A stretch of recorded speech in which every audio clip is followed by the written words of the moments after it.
နိုင်ငံကျော်ဆွေးထက်မိသားစုမှာတာတို့ခေါ်ရဖိတ်ခေါ်သည်ရောင်လှမ်းနေပါမန္တလေးမြို့ရဲ့အစိုးရကြောင်းတော်စီနိုင်ငံကျော်ဆွေးထက်မိသားစုမှာတာတို့ခေါ်ရဖိတ်ခေါ်သည်ရောင်လှမ်းနေပါမန္တလေးမြို့ရဲ့အစိုးရကြောင်းတော်စီရောင်လှမ်းနေပါမန္တလေးမြို့ရဲ့အစိုးရကြောင်းတော်စီ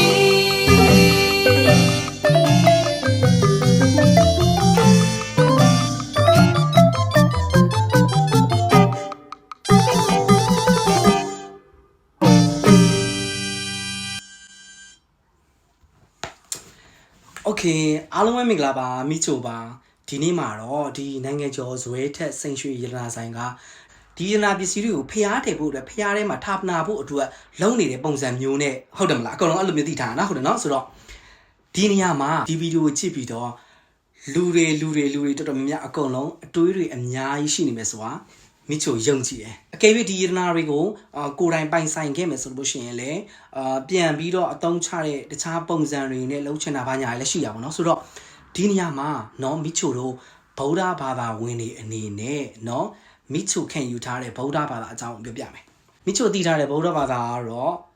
ငြိမ်းချမ်းခြင်းเนาะအားလုံးကနိဗ္ဗာန်ရအောင်ကြိုးစားနေကြရတာဒီကြားထဲမှာအကုန်လုံးတက်နိုင်သမျှကောက်အောင်လုပ်နေကြတာမလားဟုတ်တယ်เนาะဟုတ်တယ်ဆိုတော့ကြတော့ဒီလိုမျိုးအရန်အဖိုးတန်လာတဲ့ရတနာတွေကိုအုပ်ပုံနဲ့မြုပ်မြေကြီးအောက်ထဲထည့်လိုက်တဲ့အကြောင်းအရာယူတော့လေလုံးဝဗုဒ္ဓဘာသာဝင်တယောက်အနေနဲ့လက်မခံနိုင်ဘူးယုံလည်းမယုံကြည်နိုင်ဘူးဘာကြောင့်လဲဆိုတော့ပြောပြမယ်အကယ်၍မိချိုသာဒီရတနာတွေကိုပိုင်ဆိုင်ခဲ့မယ်ဆိုလို့ရှိရင်စိတ်ယုံစေကန်းတွေကျောင်းတွေပြီးလို့ရှိရင်စားစရာမရှိတဲ့လူတွေနေစရာမရှိတဲ့လူတွေအလုပ်မရှိတဲ့လူတွေအဲ့လူတွေအကုန်လုံးကုညီပေးချလိုက်မယ်အဲ့လိုမျိုးလောက်တာမှအခုလိုမျိုးမြေကြီးတဲ့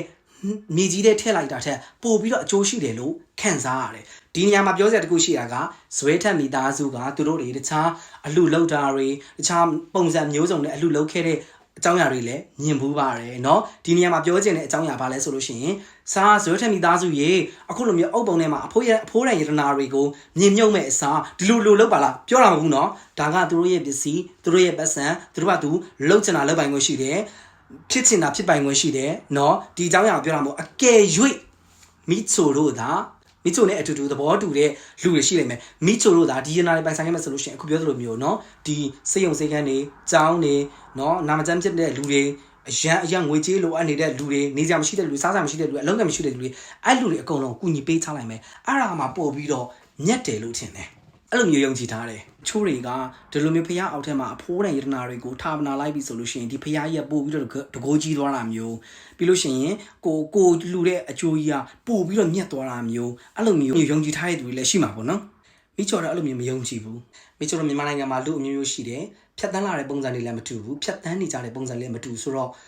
လူတွေအမျိုးမျိုးမှာအတွေးမျိုးရှိမှာပေါ့နော်ဆိုတော့ကိုမှရှိတဲ့အတွေးလေးတွေမတူညီဘူးတခြားအကြောင်းအရာလေးတွေရှိတယ်ဆိုလို့ရှိရင်လည်းအောက်မှာချရေးတော့ကြပါအောင်လို့အားလုံးချစ်တယ်